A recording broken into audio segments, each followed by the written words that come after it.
নমস্কার। বিশ্বকবি রবীন্দ্রনাথ ঠাকুরের জন্মকথা।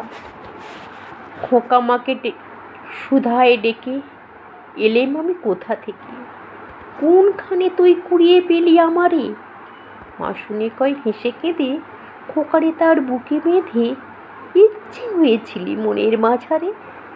ছিলি আমার পুতুল খেলায়, ভোরে শিব পূজার বেলায় তোরে আমি ভেঙেছি আর গড়েছি।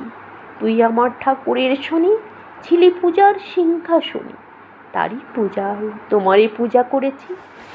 আমার চিরকালের আশায়, আমার সকল ভালোবাসায়, আমার মায়ের দিদি মায়ের পরাণে, পুরানো এই মোদের ঘরে গৃহদেবীর কোলের পরে কতকাল যে লুকিয়েছিলি কে জানে।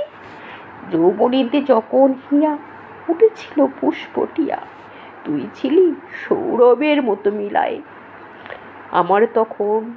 আমার তরুণ অঙ্গে অঙ্গে জড়িয়েছিলি সঙ্গে সঙ্গে, তোর লাবণ্য কোমলতা বিলায়ে।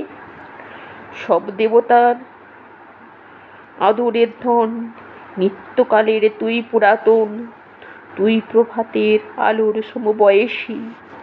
তুই জগতের স্বপ্ন হতে এসেছিস আনন্দ স্রোতে, নতুন হয়ে আমার বুকে বিলসী।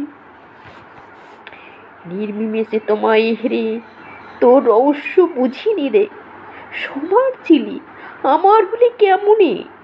ওই দেহে এই দেহে চুমি, মায়ের খোকা হয়ে তুমি মধুর হেসে দেখা দিলে ভুবনে।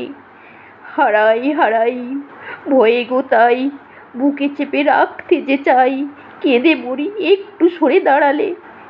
জানি নে কোন মায়ায় ফেঁদে বিশ্বের দনে রাখবো বেঁধে আমার ক্ষীণ বাহু দুটি আড়ালে। নমস্কার।